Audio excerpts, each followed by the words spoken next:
Okay, dann auch von meiner Seite nochmal herzlich willkommen, obwohl Also from my side, welcome. Maybe it's a bit late for welcome, but there are only 3 talks left. I talked to Matthias a few months ago, and we talked about the topic of event monitoring and service monitoring. And yeah, so now I'm here holding my speech. mal ein So maybe just a couple words about us. Who are we? And the Tiratio GmbH, we founded that in 2001, a colleague of mine and myself. So we've been doing this for 15 or 16 years already. And we are based in Cologne, and our core business is classic system management, automation, and project management. In monitoring environment, we really started in 1997. So those of you that know the classic German Rainbow, the big monitoring suites in the beginning, framework, and also more complex architectures in the beginning. So we started way back when, and like I said, we just grew and grew over time. And you can just see what we did here. For example, CA Unicenter, and we have really worked with that quite a while.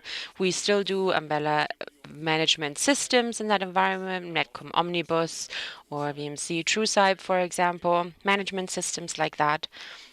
And so, like I said, we're very active in many different areas. So customers always ask us very early on, okay, what's in the open market? What's available? What do you have? What do you suggest? We have very, very high licensing costs, of course. If you know this area, you can know this can be very, very expensive. So what can we do? Well, what we said was, okay, we did evaluations, market analysis, and we found NIOS very early on. But we came to the conclusion that NIOS in that environment, because of the complexity of it and also the problems with big environments, of course, also the number of monitoring, it's just not a good solution. And then another customer approached us and said, okay, can you maybe just check, isn't there something else that's available in the free market? And in the beginning of 2011, that's what happened. And then we found CheckMK. And yeah, it just happened. We sort of started the first project with the customer when it comes to component management. That's what we did, component monitoring. So we really switched our customers to CheckMK at that point in time because the event console was there, and we also wrote our own web front end. So we really had similar views and so on. But as of right now, that's all in the past. And then it just started. So after we switched the first customer,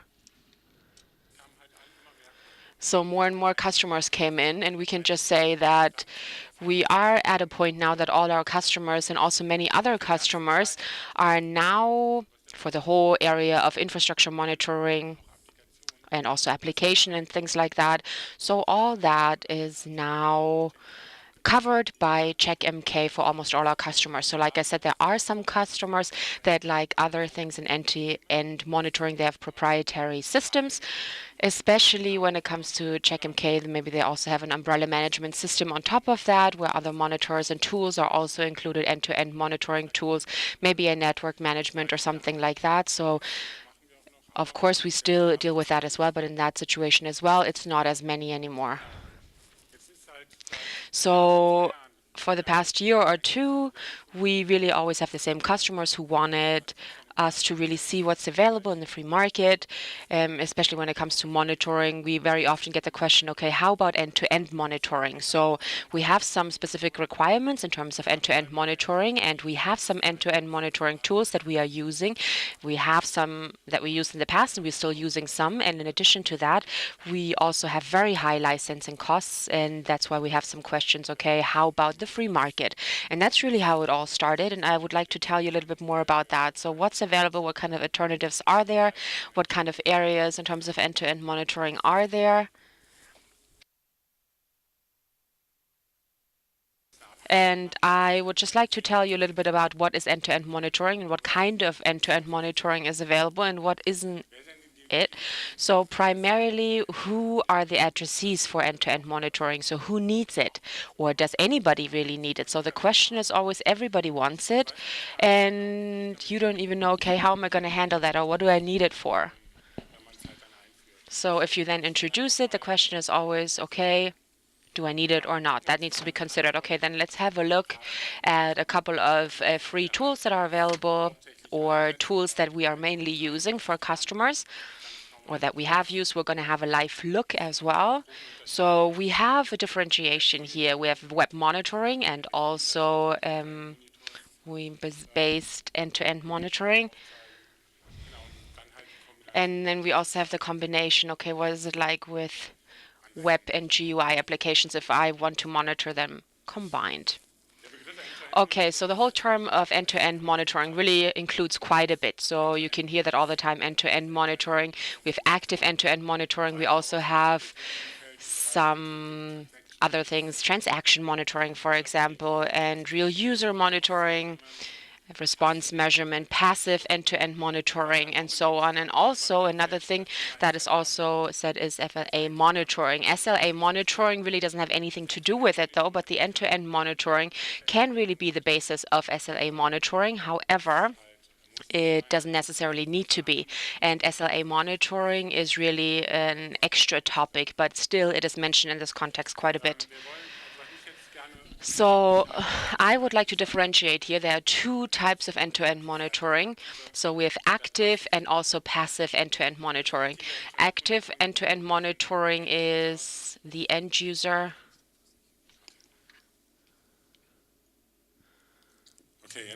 Okay, I think this is better now.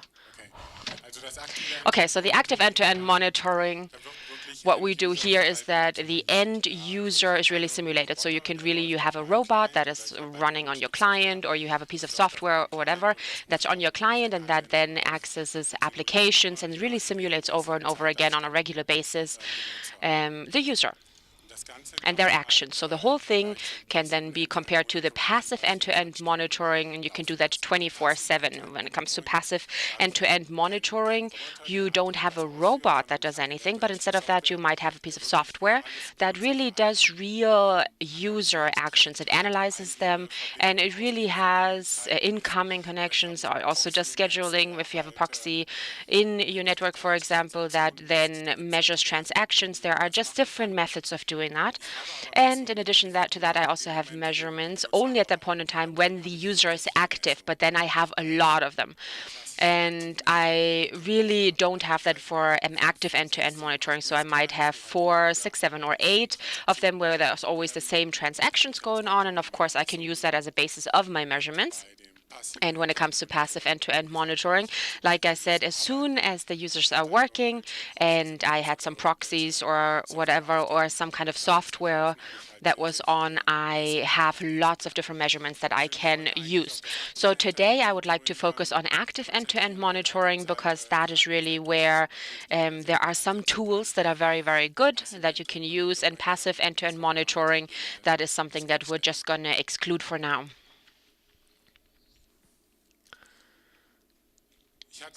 Okay, I just mentioned it already. Who needs end-to-end monitoring? Well, if you really look at your environment, we have component monitoring, and also at one point in time the question arises, okay, there was an application that wasn't available, or a web application wasn't available, and then the management comes and says, okay, why aren't we monitoring that? Why can't we simulate that?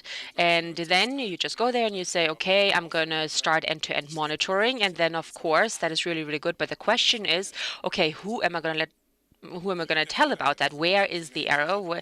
An end user simulation like that, for example, there are lots of different components that are included here. So that also means that I might have locations very far away. There might be a user that has a firewall, and they're then sort of crossing all these firewalls, and they go into my central location. They're changing. There's a web server on, a reverse proxy as well, and that then accesses some Tomcat or whatever.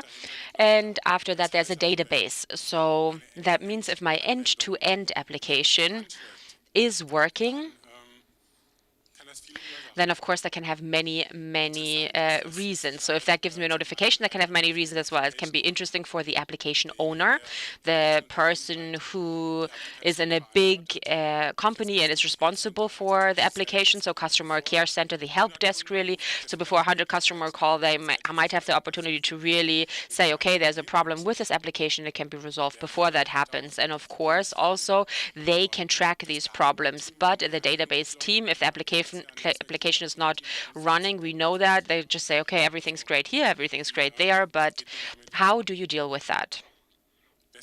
So that's why it's very important for us, and an end-to-end monitoring is very important. So even if it's in a monitoring tool, it should always be in connection with the BI aggregation. So that means that this way you really have the end-to-end measurement, and with that you also have the corresponding component errors. So we already talked about that yesterday. So BI, that really does make sense. It makes sense that you have your individual IT components and you sort of link them to the business service that you have. So if you then have end-to-end monitoring on that business service, then you have a BI application that really covers all different aspects. So that means, worst case, you have an error in your database, for example, in your end-to-end monitoring, then indicates that, and ideally it also indicates your database error. So I would like to show you that live. So I'm going to have to put down the microphone. Maybe you can do something else here because I'm going to need my hands.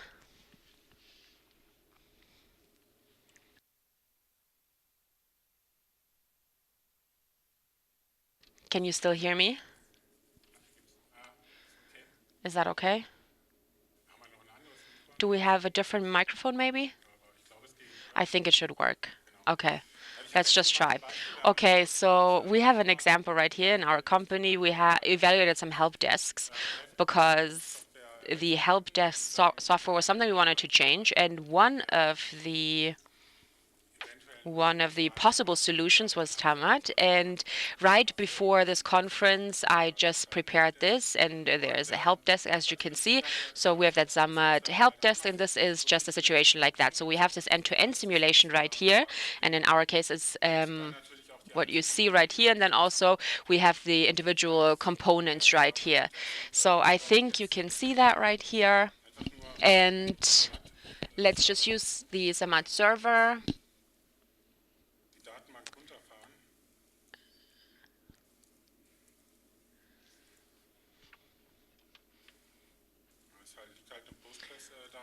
Okay, so there's the database, as you can see.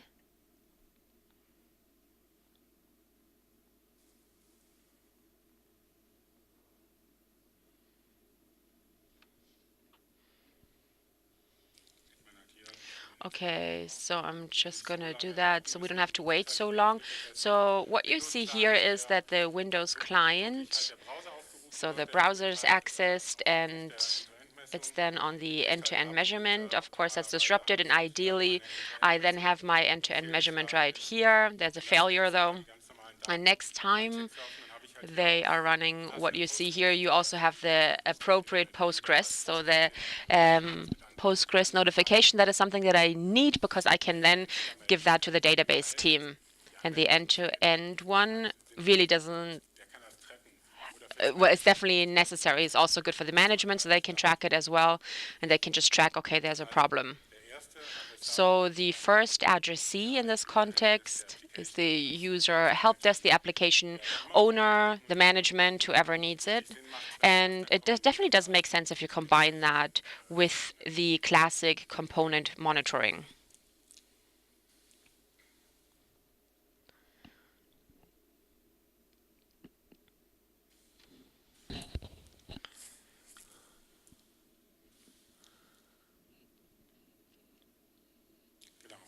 Okay, so if you then combine the whole thing, end-to-end monitoring and component monitoring, you can have different factors. You can say, okay, my component is malfunctioning, and the end-to-end monitoring tells me everything's okay. So then everything should be great. So when it comes to availability, it's good, but the users are not affected so far. So that could be one scenario. The next scenario could be what you just saw. Though the end-to-end monitoring is giving you a malfunction, and the component monitoring and the infrastructure monitoring also gives you a malfunction, so the user cannot work on it, and the ticket is being sent to the right addressee. Then, of course, we also have the case that the user cannot work, but the component monitoring says everything is okay.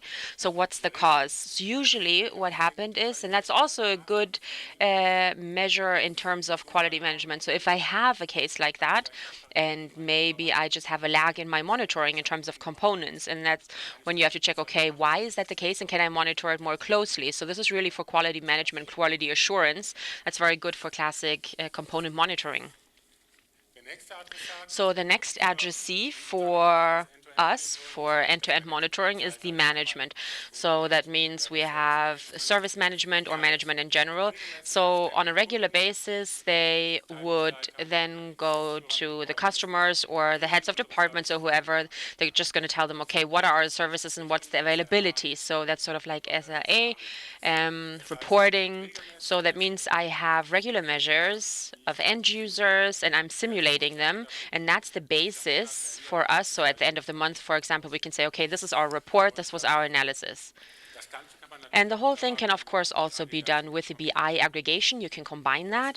And what's very important is that I have a constant collection of data in terms of my services. And that's really great. What's really great about CheckMK as well, I think Marcel told us yesterday, the new version, you have the option to really have this report. And you can, well, if you have malfunctions in end-to-end monitoring, for example, and that can happen, that during the report you can also add comments. You can say, okay, why was a service not available? And I'm not sure, we have a lot of different customers who are using data from CheckMK, and that at the end of the month they just have some reports for availability. You can do that now. You can also have that as a PDF, of course, but really what you want to do is you want to be able to include comments, because you want to be able to change data. So somebody forgot to do maintenance or something like that. There's a database update that wasn't carried out or whatever. So that's exactly the point. With the new CheckMK version, with the annotations and comments, you really have a solution now. So you don't have to say anymore, okay, I have to export all data now, all data from CheckMK, and you have to put them in Excel or in some kind of a database. But you can really save some time. So you really can save all the time and just, put in an annotation or comment for that. So you can do that directly in CheckMK now. So that means if I have my end-to-end measure and I have availability, so I have a report, for example, that's on all the time. So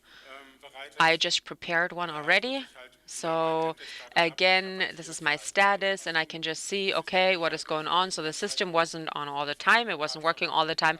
I have an availability of 71%. So I can see, okay, from 8:41 to 1 p.m. when my laptop was off, it was, of course, not able to reach the application. So if this was a scheduled downtime, if this was a database upgrade or whatever, then I have the possibility in CheckMK with these annotations, as we saw yesterday.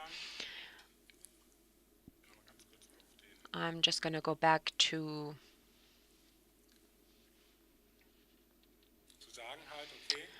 this. So I do have the possibility to say,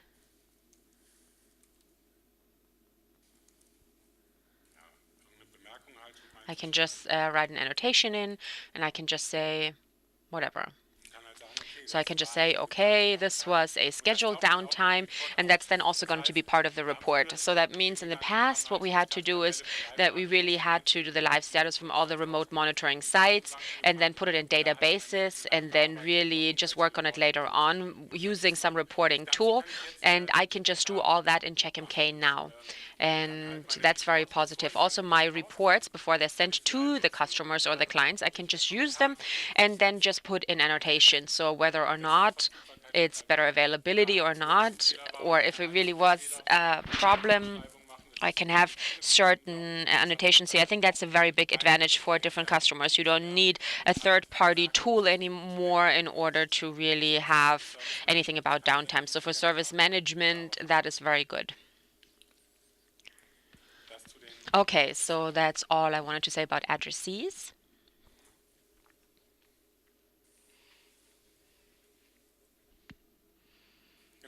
Okay, and I already mentioned it in the beginning. Let's have a look at all the different tools that are available.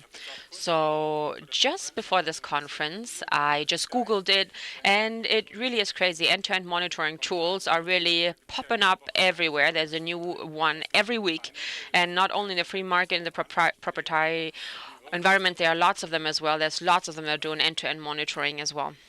So because of that, it's very interesting. So I just looked through it. And the ones that we're going to look at today are the ones that we are using for most of our clients. So I would like to differentiate between monitoring of web applications and then also monitoring of GUI applications as well. So when it comes to web applications, we're going to look at Selenium, Sai, and also Autoit.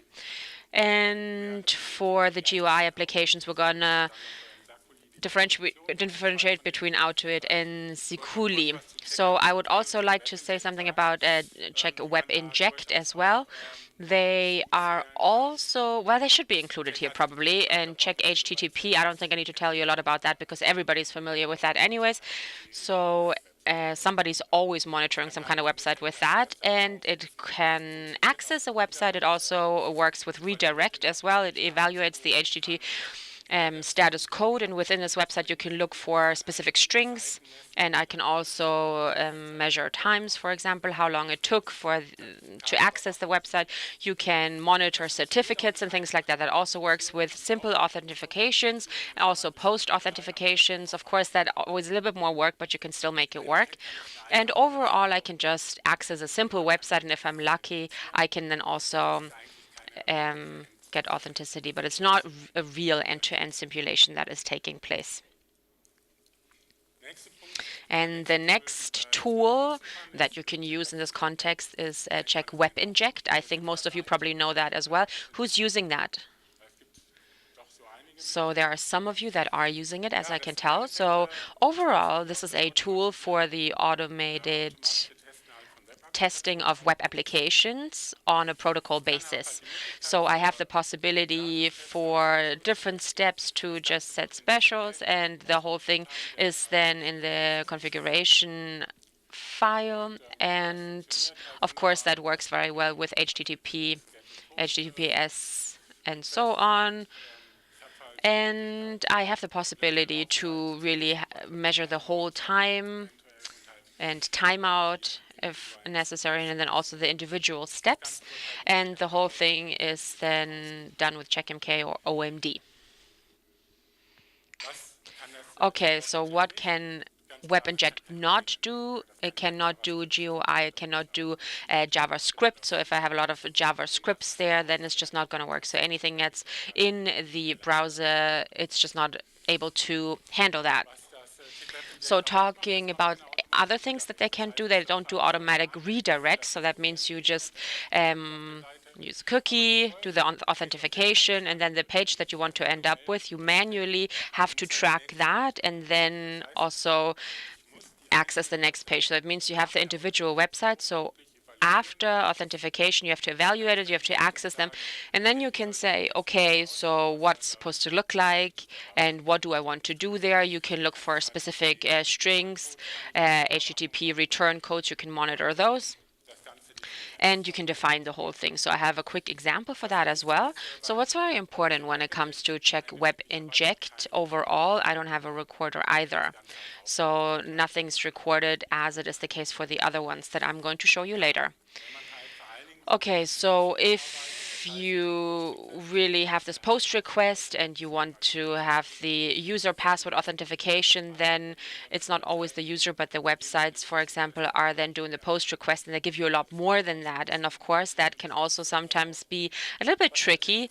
But what's also very helpful is if I can do that via local proxy that is recording the whole thing. and I can just trace that. I mean, that only works with the HTTP, otherwise it's not going to work. And because of that, it can be very time intense. Okay, I already said it. So the whole thing is XML description language. As you can see here, that's what's being used. So I have an example case right here. Can you read that, everybody in the back? And I was just thinking about that beforehand. Okay, what am I going to do? I don't have so many virtual devices, so I'm just going to go to CheckMK. I'm going to log in. And the next step is then going to be, I'm going to look at the main dashboard, and I'm just going to look, and okay, is it loaded? I'm going to look for strings, and is it there? I'm going to look at the CheckMK reviews. So if you have that red button after the update, and then you look for a specific work. So is that there? So that's really the path I'm taking. So I go to release notes. I'm going to look at the specific version.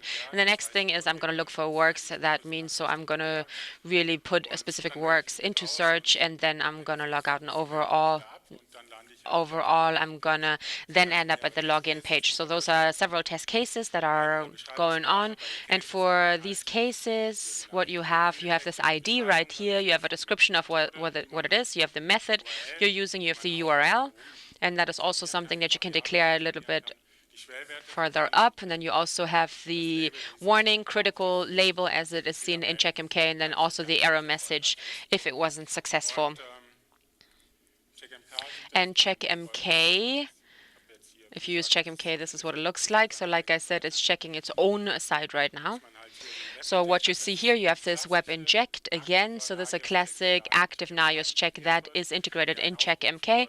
You can access that, and you can just see, okay, what is going on here. You can see the configuration, and what you get in the end are just the threshold values. So again, it looks a little bit nicer now with the new CheckMK graphs that you can now generate. So this is what it looks like. So the laptop's not been on all that long, but what you see here, I think this is better. Hold on.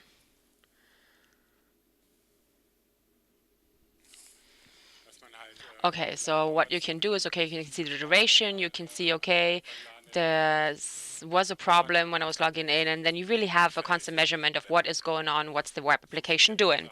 And like I said, it's working as long as I don't have JavaScript, or maybe I want to simulate more, so maybe just the end user actions, for example.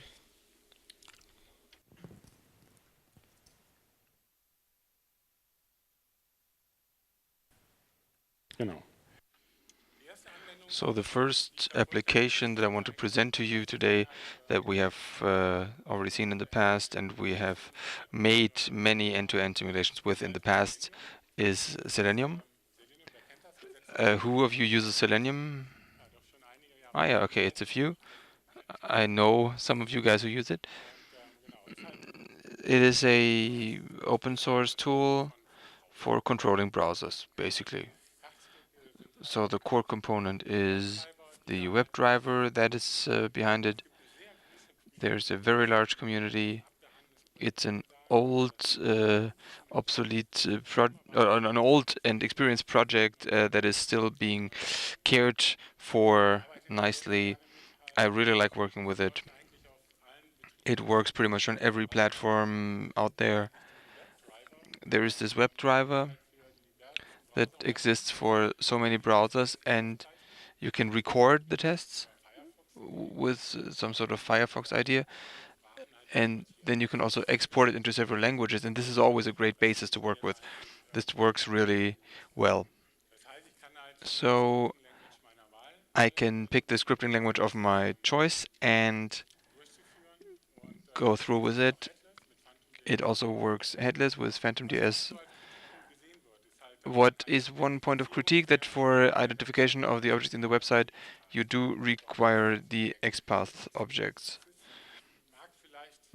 I mean, some people might see this as a disadvantage, that XPath thing, but you can just right-click on an object and then you can see the XPath immediately, so it's actually quite quick. But with JavaScript, of course, websites can change and then it does get a bit more complicated. But in comparison to another tool that we're going to look at, the Sai, they have a different approach.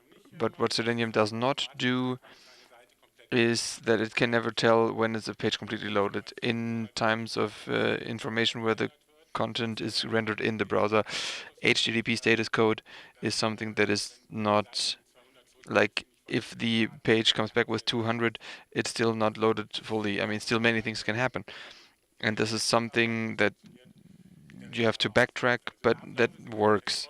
I mean, it goes like this. I have my test script. In our case, it is running on the CheckMK server. What plugin we use for the integration, I'm going to show you in a minute. It opens through the Selenium server the WebDriver, and that starts the browser and lets the test run. And if you take a look at, let me talk about the API first. I don't have to go into details here. I guess it's there's an API that has that is localizing the elements in the browser. So what elements are there? What are the elements I'm looking for? Where do I have to log in? These are locating elements, and then there's the exit elements. So I click on something, or double click, or I hover over an element, and there's a pop-up. So it's a typical JavaScript behavior. The wait statements that I need, and the navigation and the pop-up handling. How can I deal with it if I log out? I mean, these are the APIs. There are others, but I do not need to go into very much detail, I think. So what kind of integration is possible in CheckMK or Nagios in general? If you look at these types of integrations, check Selenium, for example, there's a check script, a Perl script, Python script. There are so many different ways to implement it, and we tried all of them, and they all have limited functionality in the end. So either you have the option to only send thresholds on entire test runs and not single transactions. So there's a plugin called Selman that is a Python class that is also integrated as a classical active check. I've packed it in here, and that has the possibility to take the Selenium code, the one we have recorded, and modify it mildly, and then you can measure using that. So it's a very simple option. You can see it in my example. I have possibility to make or to create benchmarks of single transactions. For example, here I'm measuring the home page, and I can see whether there are certain objects present in the home page. It's very well documented, very nice plug-in to use. I do have integrated bit tests. For example, does everything on the page have a size larger than 0 bytes? I mean, that's simple but effective.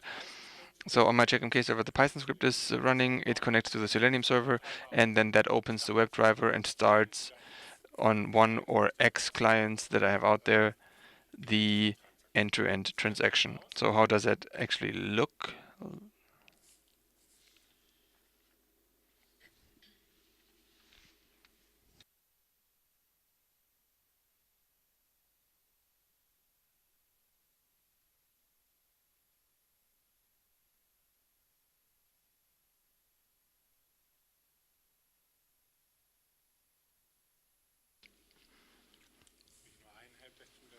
So I only had one help text tool to be evaluated. So I have the virtual machine running here. It's running on here. You can properly see that, I hope. But as you can see, several logins are running because it's trying to reach the browser. Let me restart this.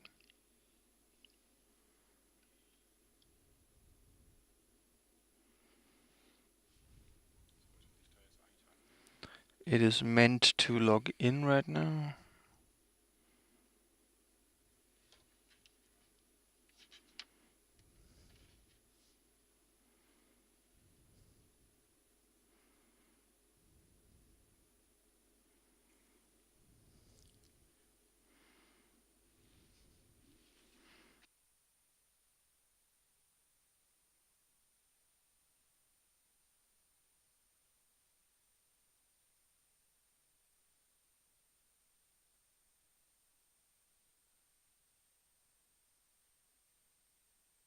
Apparently the Windows virtual machine is hanging a little. I probably have to restart that.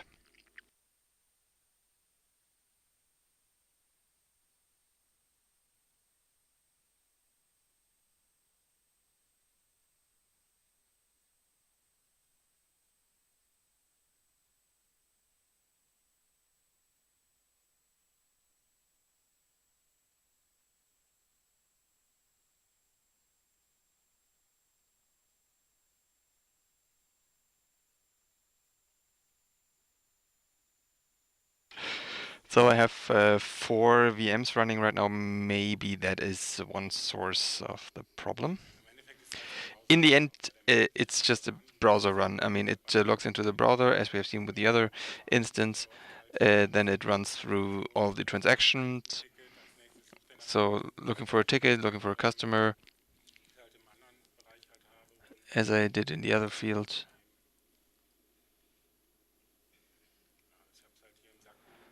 So here I have it in the Sarcolium field.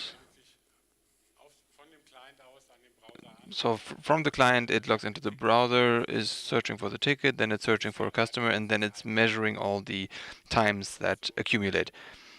That is the test run.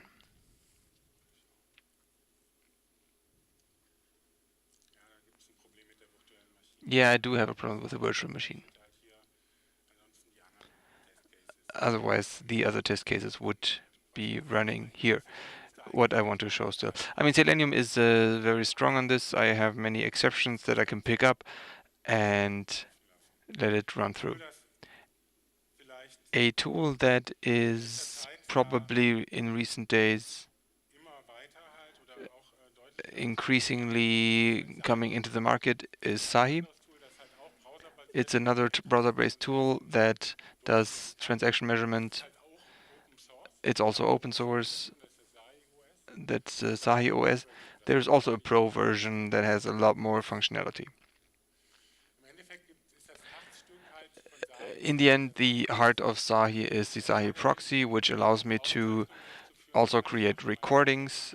So I get into my browser, start recording my behavior, and then I can identify elements, and this identification can lead to test cases that I can then record.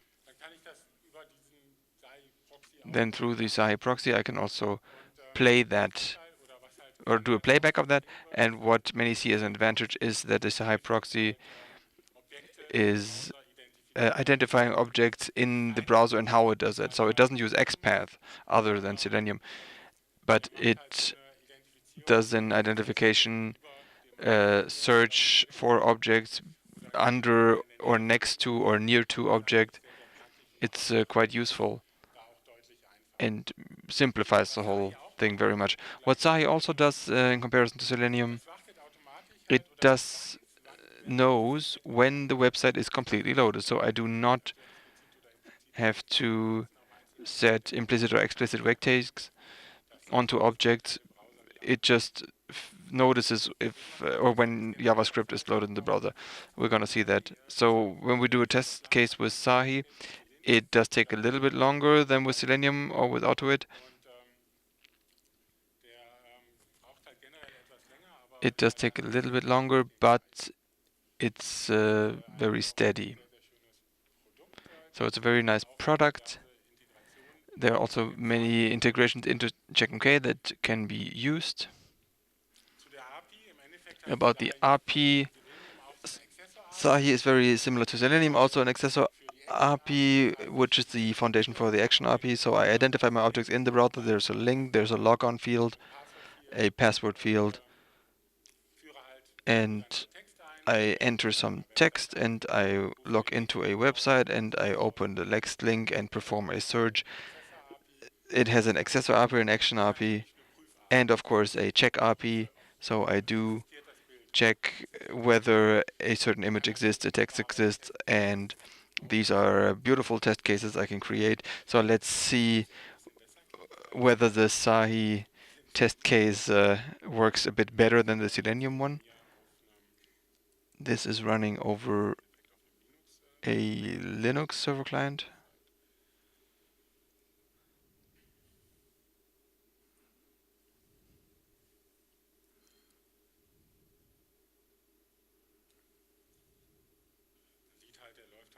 You can see it's actually going through the steps, looking for a ticket, looking for a customer, sees whether the customer is present. And what I like about Sai, what Selenium needs to be checked, and Sai can handle this very well, is that OTS, it's in a responsive HTML program, so depending on the resolution, it changes its shape. So it may show a GUI that is optimized for my smartphone and not client optimized. So, and as it identifies objects as they are, and it is more flexible in identifying them, it runs through more smoothly. And this could have been the problem with Selenium, that with this slightly similar resolution than we had before, where I have to manually change to the desktop browser. This could have been the problem. So we've just seen this nicely, I think. What integration options are there for Sai into CheckMK? Very short. There aren't that many really. I've got the CheckSai Pro, which is an old bash script that has the ability to open the remote proxy from the CheckMK server, and it can measure how long the request takes and whether any objects are missing, but it can only set a threshold to the complete measurement. Then there is Sahi 2OMD, which was developed by Console Labs. It's a VBS script running on Windows, and via send NSCA, it can send information to the CheckMK server. And I'm going to talk about that anyway. Then there's also the Sakuli integration, which I do recommend. It does happen via forwarder modules like database forwarders, where you could put all the measured data in. And since January, there's also a CheckMK integration, so I can set a threshold to the entire test case. I can set thresholds to steps that I'm monitoring. And the nice thing is that the way it's structured is so that it can automatically detect exceptions. So if any objects are missing or have disappeared, or the website has changed in its appearance, then this Sakuli will notice, the forwarder will notice, and it shows it to me in the ticket. It goes through the MK spool directory. So if I have the recording from a Sai script, then it is quite simple to extend that.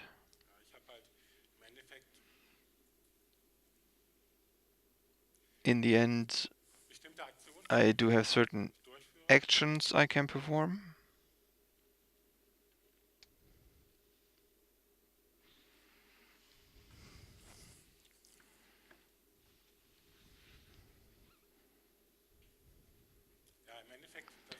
So in the end, the structure of my test case in Sakuli is like this, and as it's a purely web-based test case, it's just a Sahi request. So I'm browsing for the start site, for the home page, which is this OTRS. I check whether there are certain links there, whether testbot is present.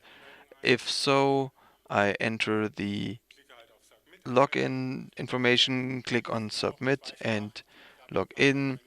It's bilingual as well, depending on whether I'm in English or German client. And then I do my login, and this is then to end here. I called it OTRS login. And there's also the warning threshold, which is set to 30 seconds. And thereby I am setting the end of a test case, and then the next test case begins looking for a ticket. And again, I end that one with the test case end of step command. So I take my recorded scripts, which are being optimized, and I feed this information into it. And then I have the option to integrate that beautifully into CheckMK. The forwarder puts it into the spool directory, and there the CheckMK agent picks up on it, and I have got my performance data.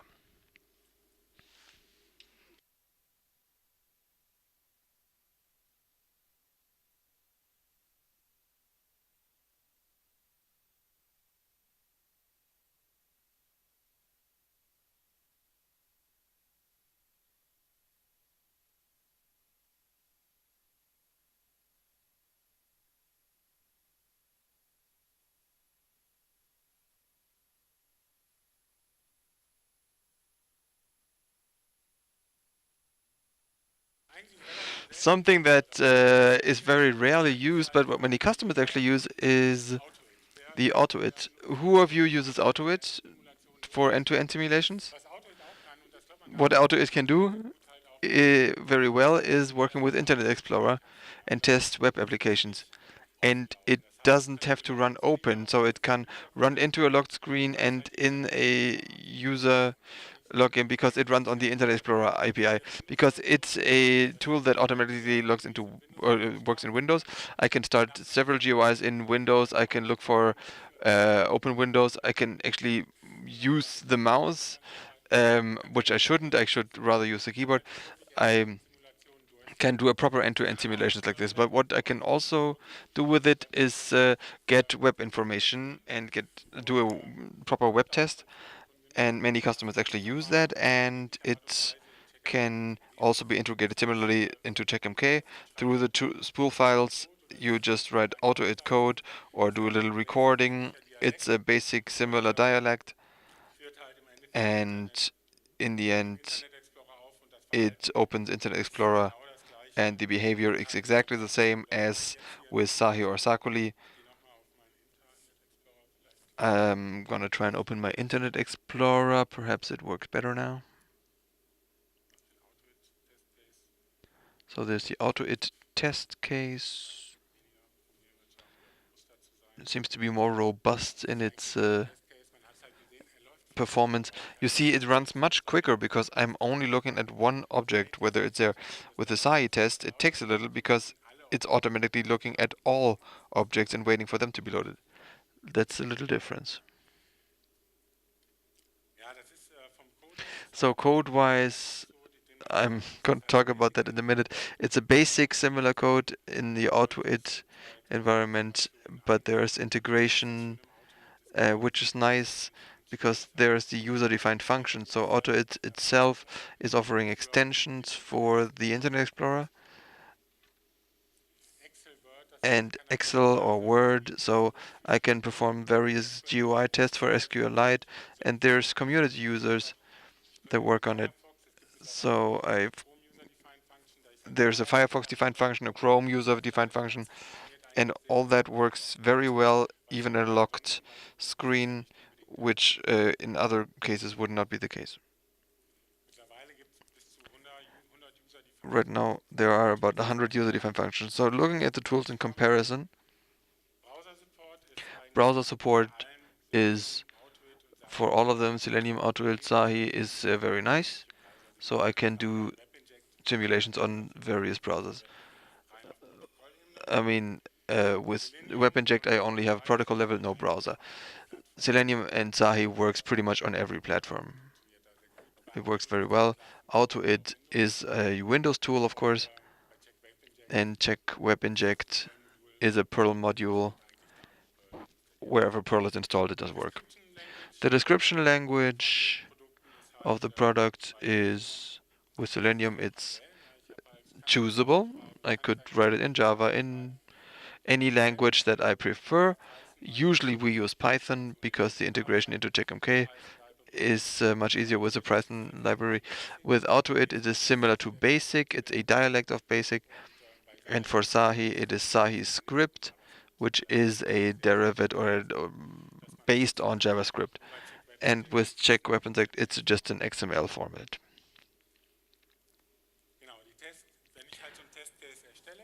If I create such a test case, I do have a recorder, or what do I actually do? I perform a recording on Selenium for Selenium or Sahi, and then I can edit it with an editor of choice. There are several plug-ins for certain editors to do some syntax highlighting or function edits. Autoit has its own editor that has all the classes and modules in it, which makes scripting much easier because I do have to generate more script code anyway. And CheckWebInject, I just need to open an XML document and edit that accordingly. One important question that keeps popping up: how are the test cases for the web supervision performed? Once I have the registered User, no, I have to hurry up. Okay, so for check web inject, I have it running in the background, and the other things on a locked desktop, they can run, but the user has to be logged in. For everything, there's CheckMK integration. Just one important thing here. I write use robust selector, use multiple test clients. If you use one, it will always lead to an error, and use 4, 5, 6, 7 test clients with the same conditions on different locations. Also,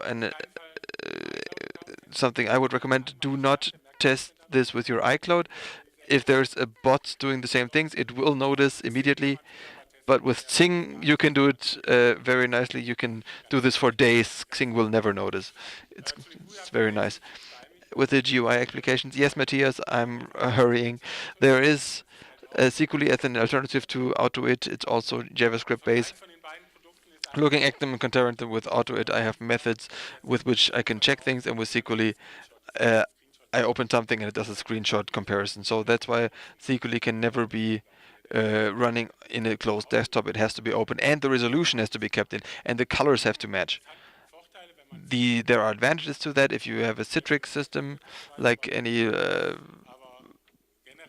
visible things you want to supervise, but it's a security feature that needs to be taken into consideration. I am jumping on a bit. If there are any questions, you can talk to me in the break or after the conference. A combination has been programmed by Console Labs, so Sakuli, which is Sahi, and Sikuli, which are integrated over a common starter they have written because they're both JavaScript based. You can do beautiful tests. I have a website and download a PDF and then look at the PDF. And this is what I perform. That has a very good CheckMK integration that can be used here. And as a summary, let me say all these tools can be integrated in CheckMK. They all work very, very well. And my recommendation would be use it in combination with component monitoring, BI, report service times. This is where the real strength of CheckMK really counts. Use robust test cases. It is vital to do so, otherwise you have so many errors in it, which wouldn't really matter. Security, of course, is something. What if I cannot lock my desktop? Maybe I use virtualization, and these are the major factors that need to be taken into account. I do have to hurry because Matthias is complaining a little about my timing. So, any questions right now?